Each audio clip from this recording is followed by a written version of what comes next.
All right, we are going to bring these fighters out, starting out in the bantamweight division. Please welcome the UFC bantamweight champion, Mr. Dominic Cruz, Mr. Jose Aldo, Mr. Frankie Edgar, George Rush St. Pierre, Mr. Anderson Silva, Mr. Jon Jones, Kane Velasquez.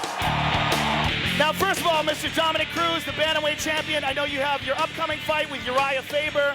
You guys have some history. Before we get into that, how exciting is it for you to have been in the WEC, the WEC now merged with the UFC? How exciting is it to get to perform in front of these gigantic crowds and to finally be recognized as a UFC champ? Oh man, it's awesome. I mean, I don't have to explain anymore that I fight the best guys in the world. I mean, I'm in the UFC now, and I get to fight in front of all these awesome fans. UFC has the best fans in the world. Canada's been great to me. You know, I'm recognized here more than I am in the States sometimes. It's been awesome, and everybody's been great. Yeah, I've noticed it. I think Canada per capita has many more MMA fans than the United States. Are you noticing that? I'm definitely noticing look at that. Listen to this place. It's crazy. Yeah, I think this is one of the biggest markets, in fact, in the world, for sure. Definitely. I mean, we broke records with this event, so definitely. And speaking of Canadians, Mr. Mark Hominick will be fighting Jose Aldo tomorrow night for the featherweight championship of the world. Mr. Aldo, you look very serious. I know you're drained out for the weigh-ins right now, and you're getting ready. Yeah. How you doing, bro? This is his translator. Tell us about tomorrow night. You have a huge fight against Mark Hominick. Give us your thoughts on that fight and what it's going to be like to fight here in front of 55,000 people. Isso é ótimo, né? Eu gosto disso, eu gosto dessa emoção. Quanto mais gente, para mim, melhor. Então, é ótimo. Eu pretendo, no outro evento, que esteja muito mais do que 55 mil pessoas. He feels great, and he's hoping that he's going to see a packed house tomorrow night, and he hopes that all the events in the future are just as packed as tomorrow. Well, I don't know about that. That's a tall order, right? This is the biggest ever. All right, Frankie Edgar, obviously, tremendous fight against Gray Maynard. He's got to go down in history. One of the greatest fights ever, one of the greatest comebacks ever. You have a rematch coming up. I want to know, from your perspective, did you go back? Have you watched that fight again? Yeah, I have. I'm not. Yeah, so it's working. Jersey Shore, that's right. Yeah, That's the real Jersey Shore, not that bullshit on TV. That's Tom's River, bitch. Recognize. TR all day. Yeah, you know, I had to watch the fight, obviously, you know, study film for upcoming ones, so yeah. The first round, watching it yourself, were you amazed that you got through that first round? That was one of the most incredible displays of determination and willpower I've ever seen in any fight. You got knocked down. How many times did you get knocked down? Quite a bit. I don't like to count. A lot. You came back and you won the second round. Phenomenal. Just a phenomenal display. And in a lot of people's eyes, you won all the rounds after that as well. An incredible performance and an incredible fight. Going back over it, seeing it again, give us your thoughts on the whole event. Yeah, you know, when I was in there, obviously, you take those big shots in the first round. I really didn't realize what I went through. I didn't realize how I came back. You know, my team kept saying, dude, just wait till you see the fight, wait to see the fight. So I went home, watched the fight, and, you know, I was proud of my performance, proud of my perseverance. And, you know, it just goes to show that no matter what's thrown at me, I feel I can get through it. So I think it's just helped my confidence that much more. It was an amazing performance. Do you remember the second round? Do you remember being in the fight, going into the second round, knowing what you've been through the first, or was it a blank? I was fighting on instinct. I'm lucky to have a good corner because they really got me through the fight. Amazing, amazing performance. And I can't wait for the rematch, which is the May 28th. May 28th in Vegas, gonna be an insane fight. I can't wait to see it. Mr. St. Pierre.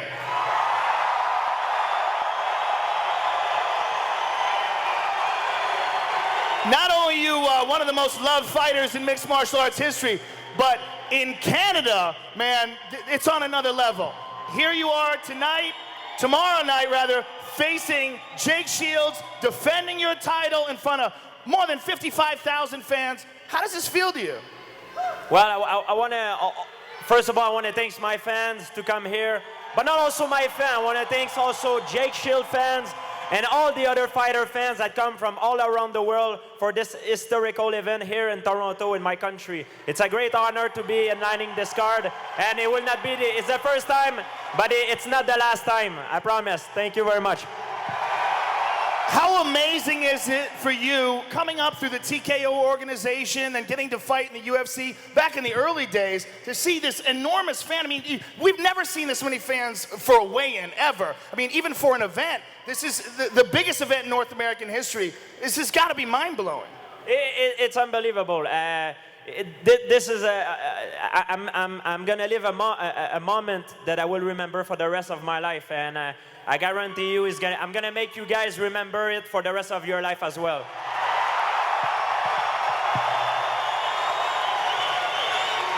Now, Jake Shields as a challenger presents some very interesting problems, namely his jiu-jitsu and his wrestling.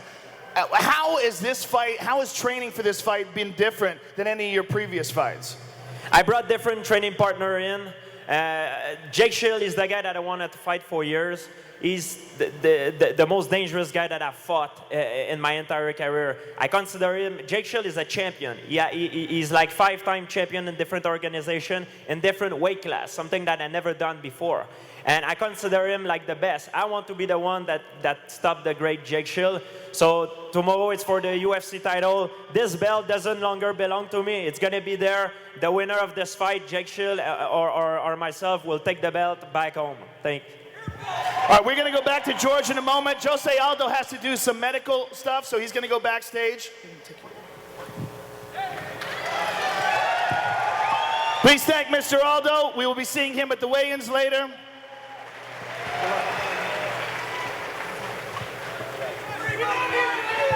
Are you leaving too? Yeah. All right, George is leaving too. All right. All right, buddy. George is leaving too.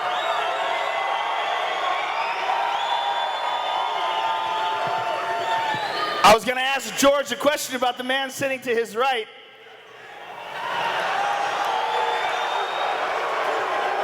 Now, Anderson.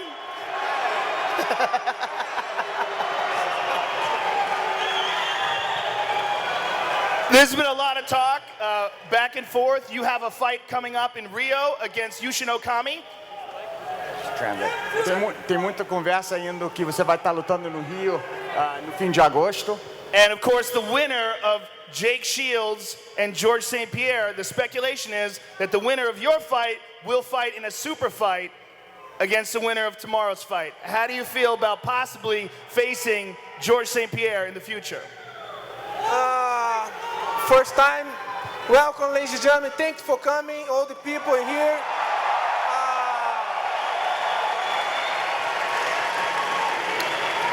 It's a great opportunity for me to fight George St. Pierre. My opinion, I have two guys, the best in the world. The first guy, the name is... No, Sean Sullivan. BJ Penn, is my opinion. The second is George St. Pierre. So you believe that BJ Penn and George St. Pierre are the two best fighters in the world? You don't count yourself in that equation? It's my opinion, sorry, it's my opinion. Where do you think you fit in that? I know the best. I'm staying here, but this guy is the best in the world. I'm staying here for my working, that's it. Now, Anderson, you're 36 years old. At this point, do you start to wonder when the end of your career will be, when you'll decide to call it a night? Do you think that we may be seeing the last couple of fights in your career? 36 anos, a gente vai estar vendo as últimas lutas da tua carreira nesse próximo? Maybe, I don't know. My next fight, my next opponent is Yushin Okami. Is the great opportunity for me in Brazil. It's the great opportunity for Okami. This time, all the people in Japan have problem. It's the great opportunity for Japan. Now, you are coming off a spectacular performance against Vitor Belfort. And, amazing performance. But one of the things that shocked me is what Vitor said about the fight is that he thought that it was a lucky kick. How did you feel about that? First of all, I disagree with the whole idea of any lucky punch or a kick. If you mean to punch someone and you punch them, how's that lucky, right? Now, you meant to kick him in the face, you obviously did. How do you feel about him saying that he thinks it was lucky? Como você se sente, o Vitor falando que esse golpe que entrou foi golpe de sorte? I train hard for a long time. I train hard for a long time. I train for all the fight from all my fighters. I respect all the fights in the world. I respect these guys in here. I'm staying here for a long time. Vitor no respect me. Vitor no respecting nothing. That's it. Speaking of a guy who doesn't respect anything, let's go back to the Chael Sonnen fight, because that's a very interesting fight. There was so much trash talk during that fight. Coming into the 5th round, most of the judges had you losing every single round. You pulled it off with a triangle. How happy were you to get the submission on Chael Sonnen and shut him up? Ele falou, falando de pessoas que não têm respeito, o Chael Sonnen, você estava perdendo os 4 rounds, e como você achou para no 5º round, e como você sentiu depois que você encaixou o triângulo? The fight, the Chael, I broke my hips, but I talked to my master, Rodrigo Nogueira. Hey, master, I finished the fight. I put in the guy in the ground. I finished. This for this fight. The finish, the Chael Sonnen. This for my family, the Team Nogueira. I'm the black belt. I'm all the time. I respect my coach. I respect my family. Now, you are, in many people's opinion, the top pound-for-pound fighter in the world. You have fought twice at 205 pounds, and there has been talk of a potential possible super fight with another man, the man to your right, Mr. Jon Jones, the UFC light heavyweight champion. What are your thoughts about possibly fighting at 205 again?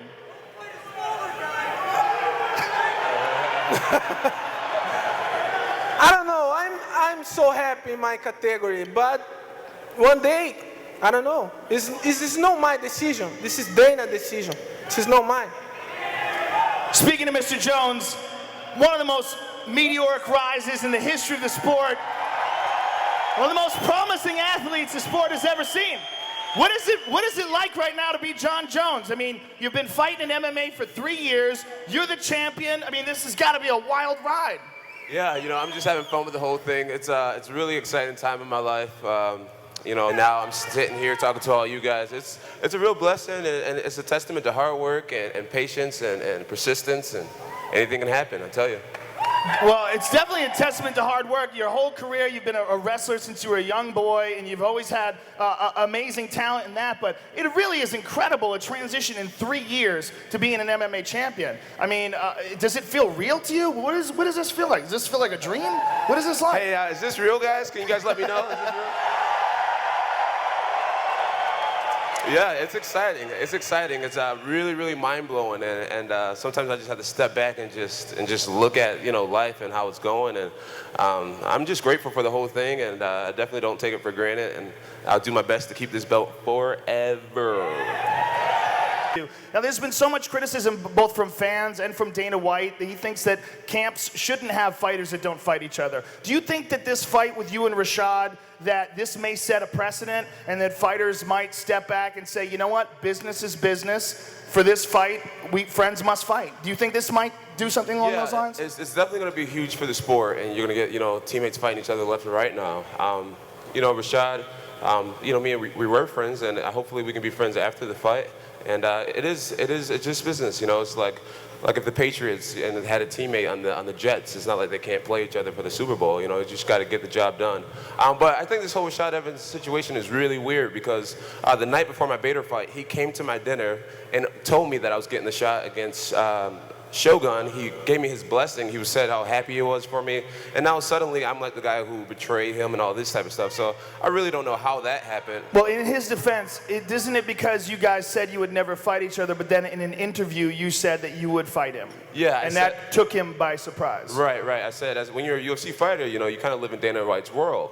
And, you know, I said, you know, I would never want to have to fight him. If you listen closely, I said I would never want to fight him. But obviously, if Dana made us fight, me and Rashad wouldn't want to lose our job over it. That's the way I stated it. But the basis around what I was saying was that I didn't want to have to fight him. and he took it for whatever it was, for his own mind and whatever. As friends, though, isn't it weird that you guys didn't have a conversation, about that? Instead, he went to the press, and I mean, how did you feel about that? That he all of a sudden he was reacting to it, and that he didn't call you up and say, hey, what's up? Right. I guess the biggest thing that made him upset is that I didn't call him right away and let him know that I had did an interview about him. But I figured that, what I said on the interview with Ariel Helwani is something that I would have said to his face. And he didn't take it very well, so. So now you're in this weird situation. He called you a swagger jacker. Will you tell me what that means? Kane raised his eyebrow. You don't know either? Yeah. Okay. Dominic, any idea? Swagger jacker? All right, guys. So do you know what that is? I've heard that. Listen, I'm going to explain it. So, Okay. So all the Canadians, if you guys aren't familiar with the term swagger, swag is basically what makes you like sexy and what makes you you, And it's the, oh, thank you, baby. But anyways, so we have a stylist, and like whenever we have really big events going on, they send us to, look good, look our best. And I think I was sent to the same exact stylist, and I ended up wearing the same shirt, the same suit, and the same tie Rashad wore like a year earlier.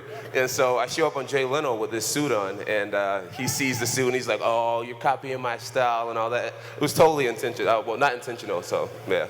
But a little embarrassing. So that's it? Just the suit? That makes you a swagger jacker? Exactly, I guess so. I have my own swag. You guys like the Johnny Bone swag? All right, cool. Now, there's been some speculation as well about, you're only 23 years old, you're growing into your body, and I know you walk around sometimes at about like 230, somewhere around then? Yeah. There's some talk about you possibly potentially moving up to heavyweight one day. Do you think we're going to see that? Yo, Joe, why are you trying to start all this trouble? I'm not starting no trouble. I got 40 minutes to ask questions. I am really young, but cutting weight is actually becoming a lot more easy for me. I have a really good nutritionist and fitness program, and I've actually been making weight easier, and I've seen in my own fights that my body is starting to look better and better as I'm growing and things. So I have many years left at the 205 division, but you never know what the future holds. Speaking of heavyweights, the heavyweight champion of the world, ladies and gentlemen, Mr. Kane Velasquez. And Kane, obviously, you had a spectacular performance in winning the title against Brock Lesnar, but unfortunately for you and for the fans, you've had a shoulder injury that you've been dealing with since then. Tell us about that and how that's going. Pretty much right now where we're at is I see the doctor this week coming up, and he'll clear me, and then I can start training again, getting back into it. It's been hard to be out this long. For me, my dream job is to work out for a living, and to not be able to do that, it's tough. But I just want to get this done so I can come back and fight for the fans. What is the nature of the injury? I had a torn labrum, and they had to reattach it. It takes so long because in the shoulder, they said like not a lot of blood gets to the shoulder, so it takes a while for it to heal. So and how long has it been since your surgery? Surgery, I got surgery early January. Now, a lot of people don't realize the shoulder is one of the most complicated joints to fix because it's so mobile, it has so many different directions that it goes in. What is the rehab like for this, and how time-consuming is it? The rehab is just, getting the arm strength back right now. The motion, I have all the motion now. Like the last time I saw the doctor, he was really impressed with where my motion was compared to how far back I had the surgery. So I'm really happy for that. I'm happy that the UFC has the best doctors that they can take a look at us, and yeah. Now, coming from this injury, how concerned do you have to be to make sure that you don't re-injure it in the process of building back your strength and conditioning? You're known for being one of the most conditioned fighters in any weight class and the most conditioned heavyweight. Do you have to concern yourself with that as you ramp yourself back up into high-intensity training? For me, it's all about listening to the doctor, what he says. I have all the faith in him. When he says 100%, then I'll do that. I have all the faith in the doctors that the UFC provides. So once he says 100%, I'm ready to go. Well, we have a very interesting situation now that the UFC has acquired Strikeforce, and you have the opportunity now to possibly face an amazing group of talent that they have over there right now competing in the Strikeforce Heavyweight Grand Prix. Give us your thoughts on that, in the Grand Prix itself, and what do you think about some of the opponents, Alistair Overeem, Verdum, all those guys over there?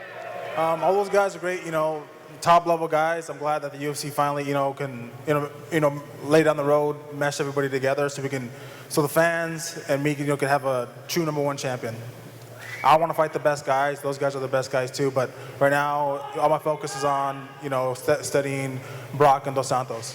Now, that's an interesting situation as well. Junior Dos Santos is slated to fight Brock Lesnar in June for #1 contender position. Now, how do you feel about that? Having just taken care of Brock Lesnar so easily, and then Brock Lesnar facing Dos Santos, if he wins, gets another shot at your title. The kind of competitor that he is, you're always going to get a better guy, a better Brock Lesnar. He's going to keep improving, just like all these guys are. Everybody in the sport is going to keep evolving. The sport is going to keep evolving, so you can never take anybody lightly at all, never. Do you have any other, do you feel like any additional weight on your shoulders, being that you're not just the first Mexican heavyweight champion in MMA, you're the first Mexican heavyweight champion in all of combat sports, and that is a huge, huge accomplishment for such a fight fan community. What is that like?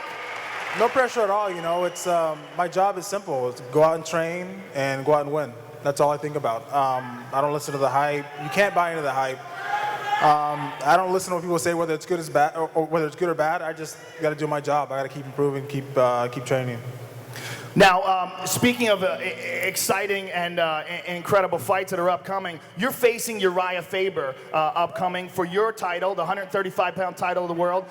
Give us your thoughts on that fight. You guys have fought previously. He caught you in a guillotine in the first round. What do you think is going to be different about this fight? And give us your thoughts about Uriah as an opponent. Me and Uriah have had our differences. I don't think it's really a secret.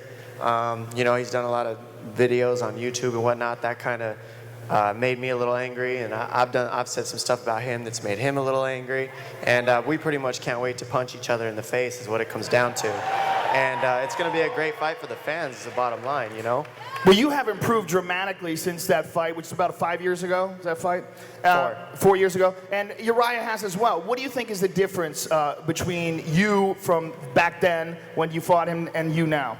Well, everything, in my opinion. I think I've improved everywhere. That was my first fight in the WEC, and that was the first time I ever had a training camp ever in my career before that fight. No excuses, he beat me fair and square, but the bottom line is I want to go back and get that loss back because I haven't lost since. And, that's the guy to beat in my weight class right now because, a lot of people think that he beat me so he could beat me again, and I want to prove that he can't, and really the only people he's lost to have outstruck him, and he couldn't take him down. And you know what? He's not going to take me down, and he can't outstrike me, so I'm excited for the fight. One of the most exciting weight classes in the sport, folks, 135 pounds. Very, very exciting fight. Speaking of exciting weight classes, now the lightweight division of the WEC has entered into the UFC, and of course with the acquisition of Strikeforce, there's also opportunities to fight guys like Gilbert Melendez, Shinya Aoki. Tell us, Frankie, how you feel being the UFC lightweight champion and seeing all these awesome potential fights on the horizon for you. Yeah, I think 55-pound division was influenced most by the acquisition of Strikeforce and the merger of WC, and especially being a champion, to have all these guys that are top of the heap that I couldn't fight before that I possibly can is just, it's exciting. Do you see yourself possibly seeing one of those guys down the line? Fejao, Henderson, maybe even possibly Fedor? Ooh, Fedor. Is that the fight that interests you the most? Yeah, that will be the fight that interests me the most. I admire Fedor a lot, and that would be a great gauge to see where I'm at in my career, yeah. But as far as that fighting Dan Henderson, I would love that fight as well. Two legends. Yeah, not trying to call them out, but I would be honored to fight either one of them. Now, Kane Velasquez, if you had to pick one fight that you think would be your dream fight in the heavyweight division, what would that be? Just whoever the #1 contender is, that's all I have my focus in. Whoever that is. Well, ladies and gentlemen, we've had an awesome opportunity to sit down here with 7 of the very best fighters on the planet. These guys have poured their heart and soul out for you in the cage. He's back! The most beloved champion in UFC history is back! That guy is my hero. Talk about a guy with work ethic. When you see the dedication and the drive that this young man